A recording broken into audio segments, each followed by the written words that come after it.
Welcome back here to Wake Up Call with Dan Tortora. Happy to be here with you where sports meets life every Monday through Friday from 9 a.m. to 11 a.m. Eastern time. You know, every Monday we have Saxon time throughout every single month of the year. Mondays at 10:30 a.m. Eastern time. And every second and fourth Monday, we feature the Saxons Spotlight, where I have the opportunity to speak with student athletes, coaches, administration, and alumni throughout the year. I have the pleasure of being picture in picture right now with Joe Copp here on Wake Up Call with Dan Tortora. Joining me as one of the captains of the team at the linebacker position with a really amazing opportunity to wear number 32 this season. We were talking about it off the air. So let's bring him in for this Saxons Spotlight. Joe, how are you? Good, Dan. How are you? Good morning. I'm doing well and happy to have you here. And so, first and foremost, to be a captain on this team, just what that means to you to be wearing the C on your chest and to have that leadership role for the Alfred University football program. Yeah, I mean, it means a lot to me. I've always seen myself as the leadership type. I've always wanted to be a great leader. And I've had the ability, this is my second year as a captain. So I kind of already have a year under my belt and I've learned a lot. I've learned what to do, what not to do, what works for our team. So I think I'm on good track to continue to make strides to, make our team better. And like you said, making strides to make the team better as you go into your senior season. There's already been a bunch of honors that we've been able to see here for you academically, a Saxon Scholar Athlete, spring of 23, as well as a Dean's List, spring of 23, Empire 8 President's List of spring of 23, team honors. You got the 2021 Alex Unovich, Defensive Most Valuable Player, and 2022 Team MVP as well. Saxon honors SAC member 2022-23, 2023 SAC award on May 1st of 2023. You've been honored in the Empire 8 as co-defensive player of the week on November 8th of 2021, and you were a member of the All Empire 8 first team on November 17th of 2022, and the third team on November 18th of 2021. Nationally, D3Football.com Team of the Week in September 27th of 2022 and November 1st of 2022, and D3Football.com All Region Second Team honors for you on December 9th of 2022. So just to name a couple things there, you got a lot of honors that we've had here at Alfred University. When I'm reading off that list and we're discussing different things like the SAC member awards, as well as scholar athlete, and then getting into defensive MVP, team overall MVP, and then your national honors for D3Football.com, as well as the Empire 8 conference. A lot of things to, be thankful for and grateful for. Just what you can say when you hear that list of accolades and honors for you. Yeah, it's definitely a grind, balancing classes, clubs like SAC, and then obviously football. It's a huge time commitment, and it wasn't always the easiest thing for me when I came into school as a freshman and early days as a sophomore, but I kind of found that balance. And then once I did, I just haven't looked back. I've found my strides in the classroom, and I think being so finding that stride in the classroom, it's then helping me on the football field because I'm more at ease with my schoolwork, and I know I'm doing a good job there. So then the football stuff comes easy. Yeah, like you said, I mean, if you take care of the classroom, football stuff comes easy. How do they go hand in hand? And just speak to the importance of being a student first and then an athlete, because collegiately around the country, when we have this conversation nowadays, it's athlete or just athlete. We don't hear a lot about the student side of it. How important is that to you, and why does one help the other in your opinion? Yeah, it's very important. When I was brought into Alfred, there was a strong emphasis on, you are a student first and you need to be prepared for after the football, for after the fact, what you want to do in your life. So I think the coaches being upfront with us right from the get-go and letting us know that before you can be on the football team, it's all about your studies. Yeah. I think that helped a lot. And yeah, what was the second part of the question? Just what it means to be a student athlete, and how you think you were mentioning how if you take care of the classroom, then the field gets easier. Just why you see it that way. Um, because I definitely see, some things on the football field that can translate to the classroom, like everything's not going to come easy. You're not like, for example, I took a finance class and, I'm not great with formulas. It's kind of the same thing for plays on the football field. You're not going to be perfect at a play or a defensive call the first time you run it, but Yeah. you practice and you study, and then you get better at it. So I'd kind of say that's how it goes hand in hand. You spoke about the coaching staff. You come onto a team at Alfred University within these past few years, after playing at East Syracuse, Minoa for high school and growing up in the Minoa area. And we'll talk about that in a second. But when you come to a team where your head coach, Bob Rankel, has been around for such a long time, he's going into his 25th year right now, to come onto a squad when you were looking at where to go to school collegiately, how much did it mean to you that in a world where coaches at any division seem to sometimes change rapidly, especially we see it at the Division 1 level, but to come to a school at Alfred University where Coach Rankel has been so connected to the program, synonymous with the program, how much of an effect did that have on you when you came to look at Alfred? I'd say a lot. He's a proven guy. He's been here a while. There was a rich tradition of winning for the Alfred University football program, and I know he had a lot to do with that because he was an assistant coach before he was even the head coach when we were getting accolades like that. So it definitely played a role. I mean, it wasn't everything in my decision, but definitely knowing that the coach he has good control of the program and he's been there a while. It put me at ease to know I was going into a good program. And your linebackers coach, Casey Williams, what can you say about him? Casey Williams, he's a great guy. Real funny guy. He The thing about him is the hours that he puts in. He's always trying to gain knowledge since I've known him. I think he came in with my class actually, or the year before, but he's always trying to gain knowledge. He's always watching film. He's always sending us tidbits and he's always getting us better. So I think just the drive he has, it almost feels like he's another player. Like he's in my corner all day long. He's in all of our corners, and just to know that he has our back and he's always pulling for us, it's great. Yeah, and you have the opportunity as well, the assistant head coach also being the defensive coordinator and overseeing, the entire defense. When we talk about Coach Brady, just what you could say about what he's meant to the program, what he's meant to you and to the overall defensive scheme. Yeah, Coach Bonaquisti. With Coach Bonaquisti, he's just got a great mind. He's got a great mind for the game. His schemes are great, and the biggest thing for him is that he trusts his players. He trusts his players, and he puts them in spots to make plays. So that's kind of our thing on defense. We think players, not plays. So he's always thinking, about us and how he can put us in the best positions.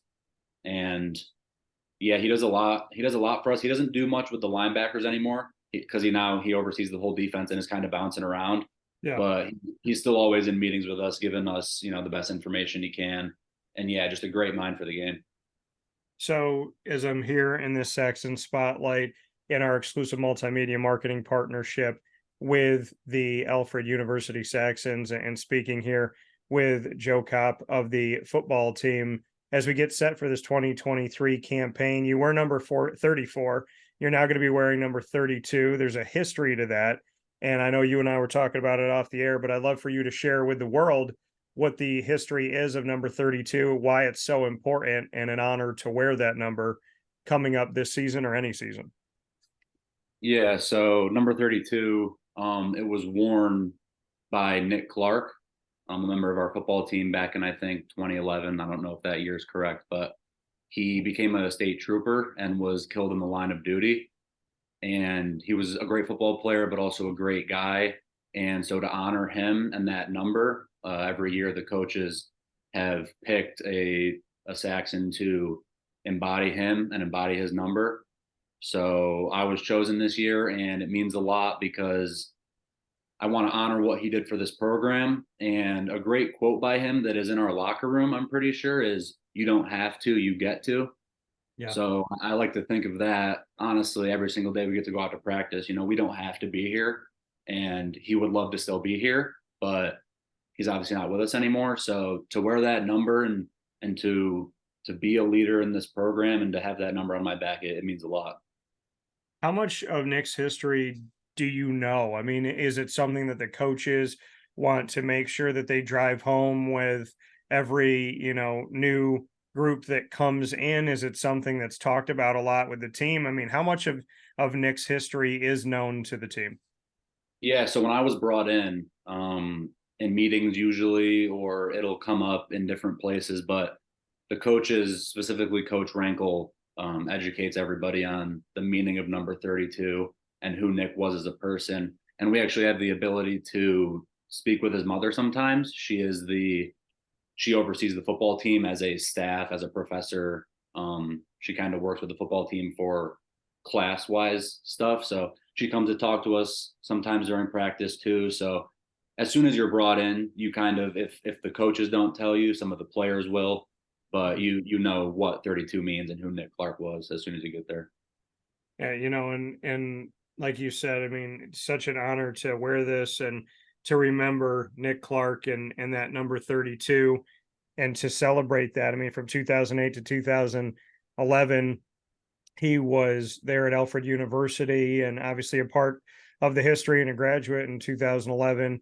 When we see that kind of giving back to the history, when you were given that honor, what was that first feeling, that first thought that ran across you when the coaching staff said, Joe, you're going to wear Nick's number, you're going to wear 32 this season? Because I've seen and heard about so many great players that not only Nick wore the number, but the people after him. I was kind of not shocked, but I was just kind of stunned because it means so much to the program and because Alfred means so much to me. I was just kind of shocked and in the moment, but yeah, just it means so much, and I'm so glad to be able to wear it and kind of prove what I have to prove. And yeah, sorry. So, I mean, getting to do that, getting to wear this number, do you feel that when you're out there practicing? Do you feel that kind of all the time? Does it ever leave you when you're in, this season wearing number 32? Is it something that you kind of put the jersey on and forget about it? Do you think about it? Just bring me into how connected you feel to the number 32 and to Nick's history, and if it's something that sticks with you every day. I would say in terms of putting on the jersey and getting into practice and stuff like that, I don't think about it too much. It's more kind of reflecting when I'm not in practice, because during practice there's so much going through my head in terms of remembering plays and doing stuff like that. But I think it's more just the time I have outside of football to kind Yeah. of just reflect on who he was and what he did for the program, and kind of to think, what can I do for the program moving forward, because I only have one, maybe two more years left. So I'm just trying to leave the biggest imprint I can, you know. Joe, how do you honor Nick Clark wearing his number and at the same time make it your own? How do you honor a person but still be yourself and still have your own stamp on Alfred University football? That's a great question. I would say just continue to honor him, but like you said, also, like, I am my own leader, and I am my own person. So I think just continuing to lead the way I have been, and making an impact on my fellow teammates, not only on the football field, but helping them through life, because now I've had some years to kind of gauge what college is like, what to do, what not to do. So I think just helping my teammates out and just continuing to be the best version of myself, I think it'll all come with that. And how would you describe yourself, Joe, to someone who's never met you, never spent 5 minutes with you? What would be a mission statement of Joe Copp, or 3 words to describe you? If you had to kind of elevator pitch who you are, what would you say? I think on the outside, people looking in, I might be a little intimidating, but I think once you actually get to know me, I'm the complete opposite, like my teammates know.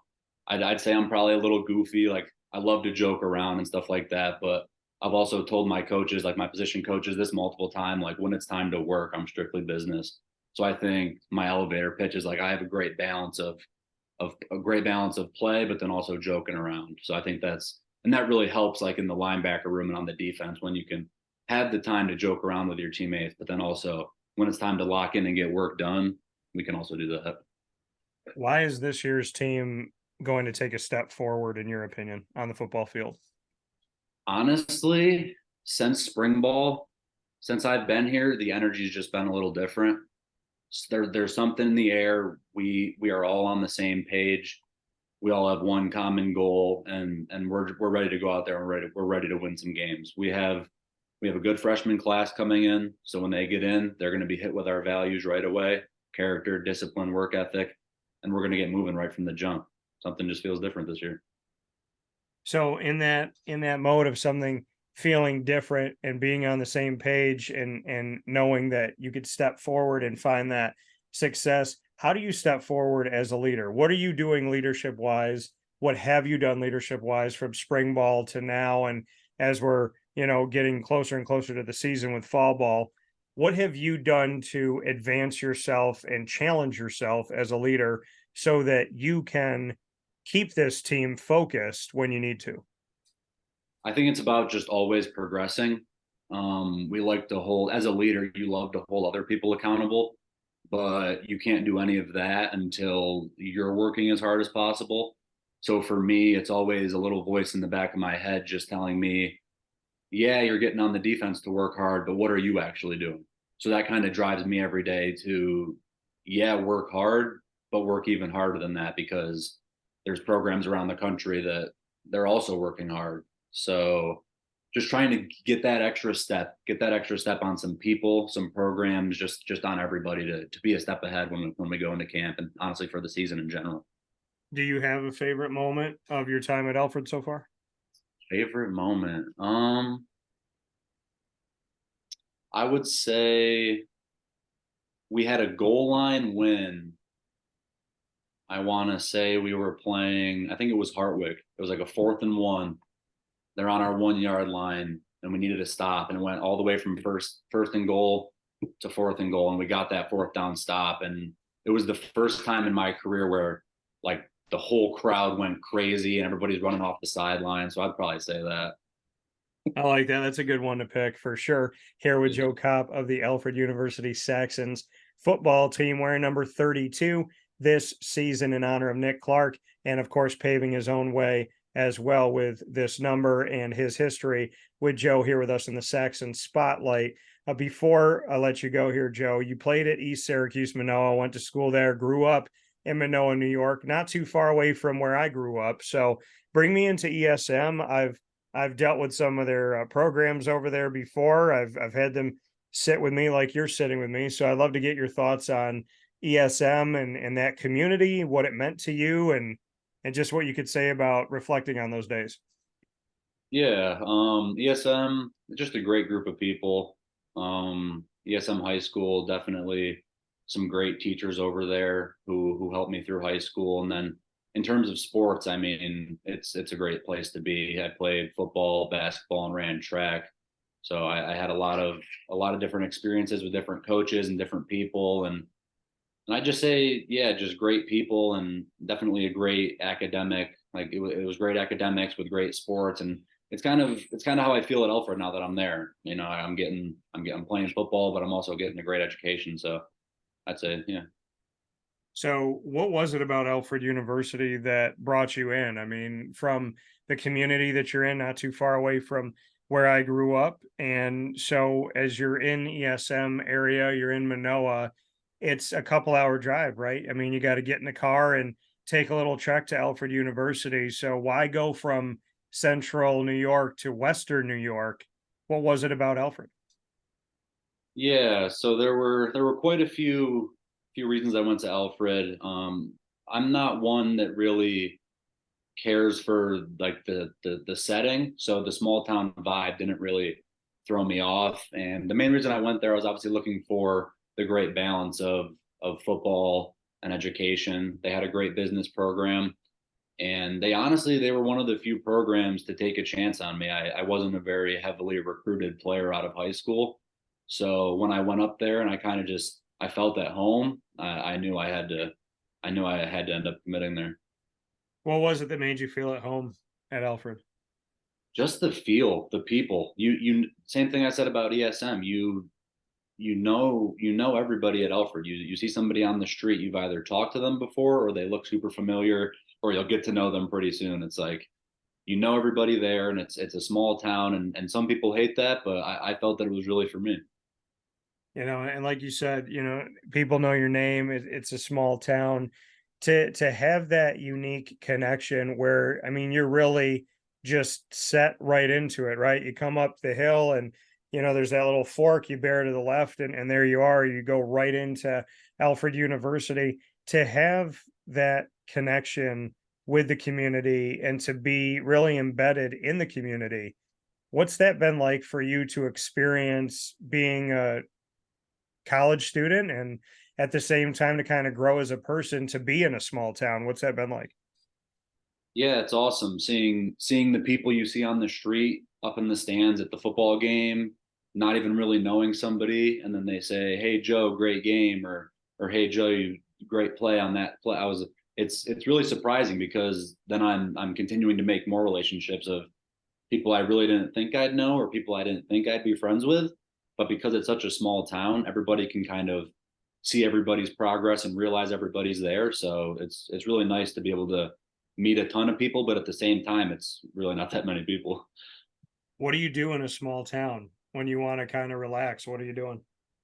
That's the thing. There's not too much to do up there, but I would say you find a core group of guys and you kind of just stick with them, whether that's, video games in the dorm room or going to explore some of Alfred's weird places or stuff like that. But not too much to do. But once you find a good group of guys, I mean, you guys can find stuff to do. Well, and what I like is I think, from coming up there and seeing it, your campus continues to go up this hill. It continues to just like go on forever. And then you think you go around this corner and it's done, but it keeps going down another and then you're like, where am I? Like, how Yeah. did I get here? And it's beautiful. There's so many buildings. There's more than meets the eye when you first pull in. And at the same time, you have that like, park the car and just kind of walk down, go to a pizza shop, stuff like that. I think there's a lot of beauty and majesty to what you get to look at all the time. And when you park and you can take that walk on that little trail and staircase through the forest down to the stadium and you make that right and you look out and it just kind of opens up and the stadium is just sitting, I mean, like that field is just looking at you. When you get to be in that type of position, I can honestly say, as a sports fan who's been to a lot of different places and a lot of different parts of the country, one of the coolest things to do is to walk down that staircase into your stadium and just turn that corner and not know like what's around the corner and then see it. And it's just beautiful. And it's sitting there waiting for you to run down to it. There's got to be something magical about that. I know you said it's a small town, so there's not, something to do that there would be in like a New York City, but at the same time, there's a lot of cool things about Alfred University, and I think that some of those walks through the forest are pretty cool. Yeah. I think what can you say about that? Like when you could take that walk and then see the field. There's the walk down to the field for fans and for people kind of coming out of their dorm rooms and whatnot. That's atypical when you come out of a residence hall to have a walk like that to a field. I mean, that's a pretty cool experience. What can you say about that? Yeah, I mean, Alfred's slogan is, outside of the ordinary. So I feel like I definitely see that every day with, like you said, the trails you can walk on, and yeah, walking down to the field, it's a different experience. I've kind of become it's like a norm to me now. Like it's not as cool as the first time I did it, but it's still, you play at some different spots, and then you come back to our place, our stadium, we call it the pit. You come back to the pit and you kind of just realize like our stadium it's definitely it's a nice one and it's one of the best around with the view for sure. Yeah, it definitely is. And you got some great games coming up this season, which, obviously very excited about. the kickoff opportunity that you're going to have to start off the season officially on September 1st, which is a Friday night under the lights at 7 o'clock. That game is going to be at home against Hobart College. As you get closer and closer to that in preparation for this season, like you said, sometimes you have to go somewhere else, come back to your stadium to appreciate it. What makes you appreciate the start of a season when you're going through the practices, you're running, you're lifting, you're learning the playbook? There's moments of adversity. It's hot outside, you're sweating, the pads are heavy.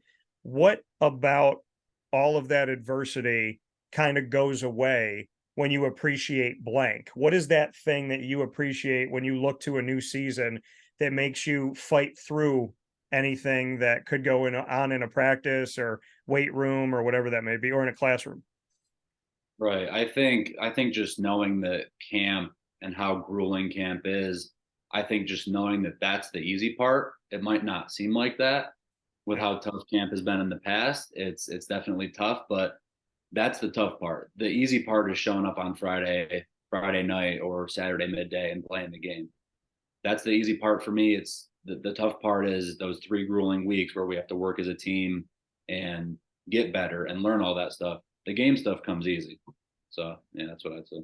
Yeah. So I mean, and that's the thing they say, if practice is difficult more and it feels more difficult than a game, then you're doing something right. Right. If practice brings out the most in you so that when you go to a game, you can actually say, hey, you know what? I've seen what it's like to, push myself to the brink, and now I'm ready for, going out there and playing this weekend. Before we finish up here, we're going to play rapid fire here in a second, but I want to honor you, Joe, for looking at some of these numbers here against Kalamazoo. Your last season, you set a bunch of single game records for yourself: 3 sacks, 17 yards lost for the other team. On those 3 sacks against Kalamazoo, you had 4 tackles for a loss of 23 yards. And then we look at your total tackles. Your record was set right after my birthday last year on October 29th, 2022. Total tackles against Cortland, 22 in a game.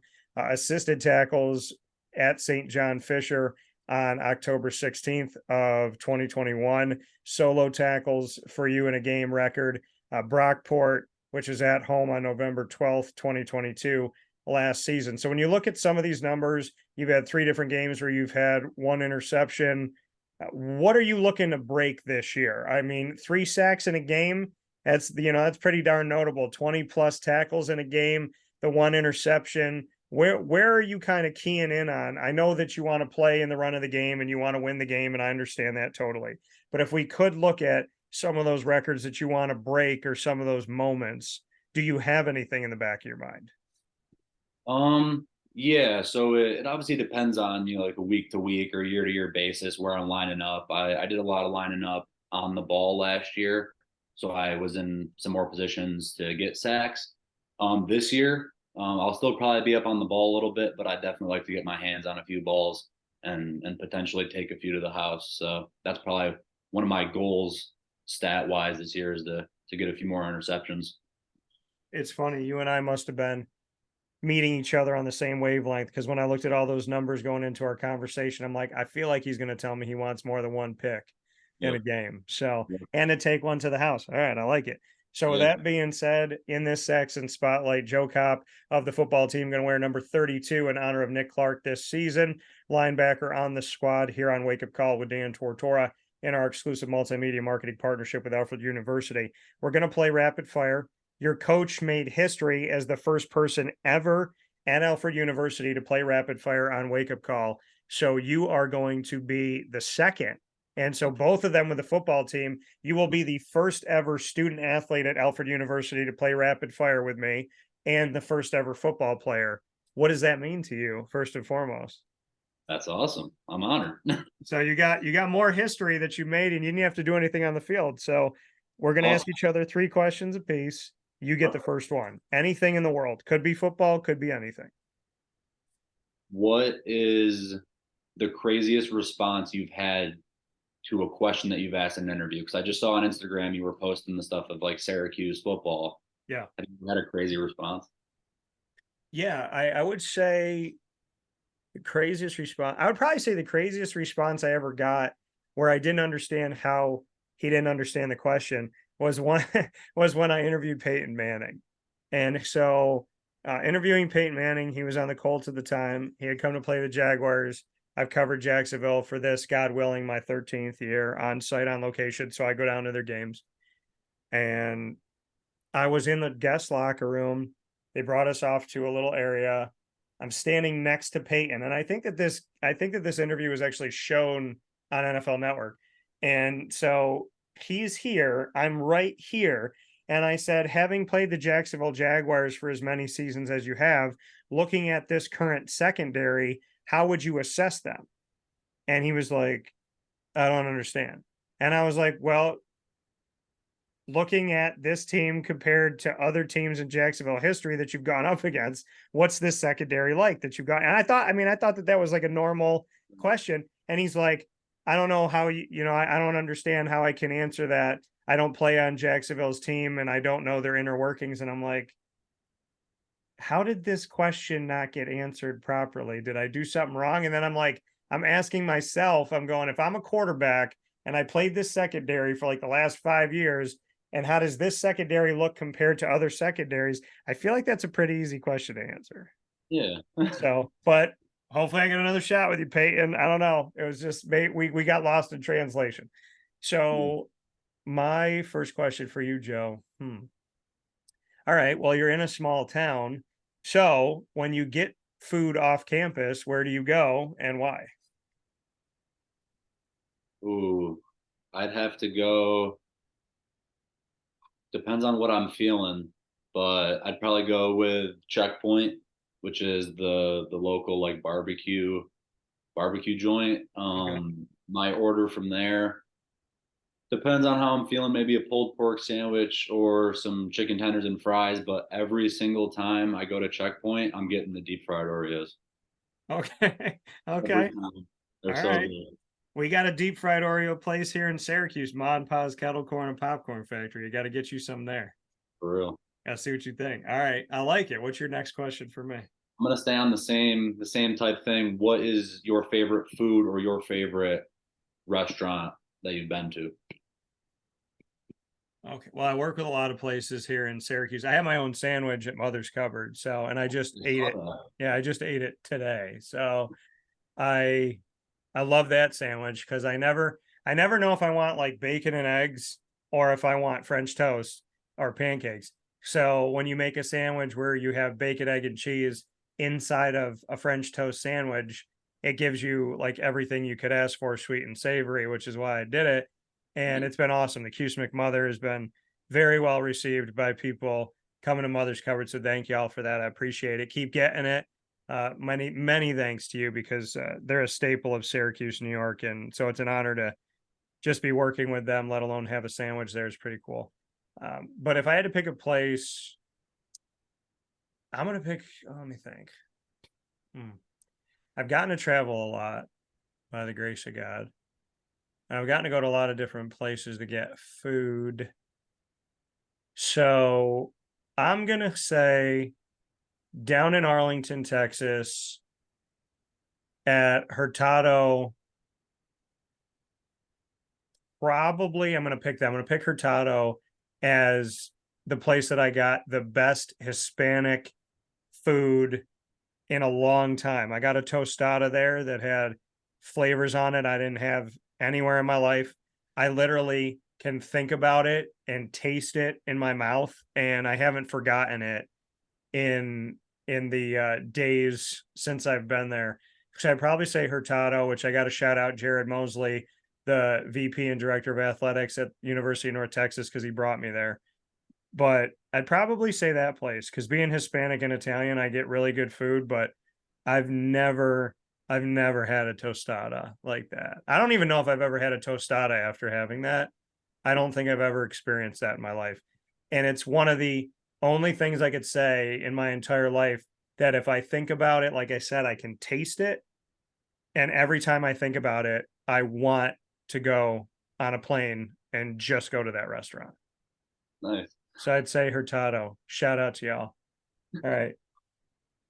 My second question. All right, Joe. Are you have you seen any of the Marvel movies or no? Yeah, here and there, but I'm not a huge Marvel fan. Okay. All right, that's fine. Do you have like a favorite movie universe or movies that you like to watch that I could pick this question from? Is there like a movie franchise or anything that you like or no? Um, I'm not huge into movies, but I like the I've seen the Lord of the Rings and the Hobbit a few times. Those are pretty good. Okay. All right. So we're gonna go there. If you were in the Lord of the Rings movies, what character would you be and why? Gandalf. I knew you were gonna pick that. He's just sweet. He's awesome. I don't know what it is, man, but you and I have been on the same. I Yeah, feel like we should play that like when you see like how well do you know each other thing. You and I right. here are doing our first conversation we've ever had. But if I had to write something down on a whiteboard and hold it up, I would have been 100% so far. We'd be pretty good at that. Yeah. All right, Gandalf. I like it. It's cool. He's the OG. What's your last question for me? Let's go with when you were in high school, college-ish, did you Yeah. play any sports? Or if you didn't, what were your hobbies? Yeah, I did. I played basketball and I got recruited D3 to play basketball. I was coming off of a coach that was probably the worst coach I've ever had. And he wasn't a man of his word. And you being a person who keeps your word is important to me. So I was coming off of that and I was kind of like leery about joining the team. And the coach is like, come out and see us, like run with us, just kind of like get a feel for it, whatever. And I didn't end up doing that.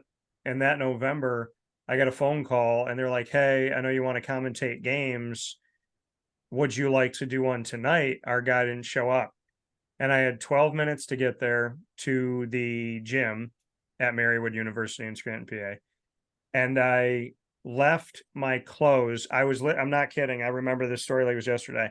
I was putting my last quarter in the washer.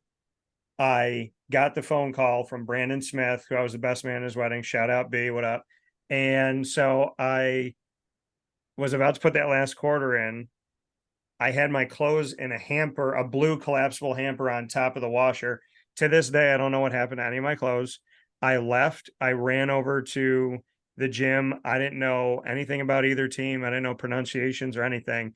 Started that day, which turned into me creating the name for the broadcast, MU Courtside, creating its original graphics, putting the score out there for the first time, putting a team together, finding my co-host, and building it into the first show that I've ever created in my career that can say that I started my career as a broadcaster almost 20 years ago because of it.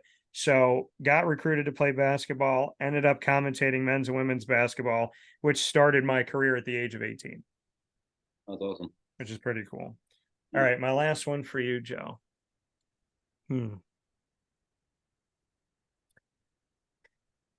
If I was commentating an Alfred University Saxons football game this season, what nickname should I give Joe Copp? And what song should I play when you run out? Oh, this isn't really a nickname, but this is kind of what they say sometimes. Cop with the stop. Okay. My mom has made shirts with a stop sign on it that says "Cop with the stop" on it. So shout out my mom. Those are pretty cool. I like that. Um, Song. I don't know.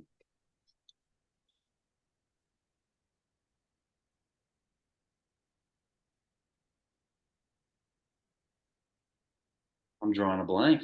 Any song that you like, any song that gets you amped up before a game.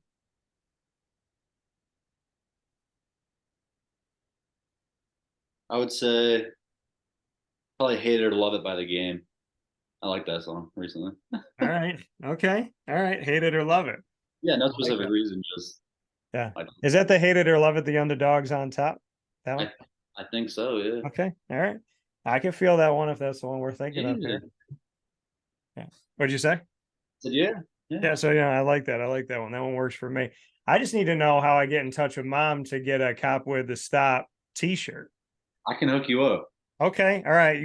I'm a medium, so Noted. I need a Cop with the Stop. But when I come out to Alfred, I got to be able to have that shirt and rock that this season. I got you. I'll have one waiting for you. What color? What color we got? What are my choices? You can do purple, gray, probably yellow. Huh. Let me do, man, purple or yellow, either one. Gotcha. Either one of those is good. But with that being said, Joe Copp, how about that? Cop with the Stop. I like it. So smart there for mom to make those t-shirts, branding, NIL. Let's keep it rocking, mom. So Joe Copp here, gonna be wearing number 32 in honor of Nick Clark this season. And of course, going to be paving his own way as he continues to aid this defense and aid this team in moving forward with the Saxons and in the classroom as well as on the field. Joe, I appreciate you being a part of this. Saxons Spotlight, the first ever student athlete to join me in the history of our partnership with Alfred University. So you and your coach can now say that you've officially each made history. And so, I mean, when next time coach says something to you, just look at him and say, Coach, according to Dan Tortora, you and I are on the same line right now. But thank you, Joe, for your time. I appreciate it very much. Yeah, thanks for having me on, Dan. Absolutely.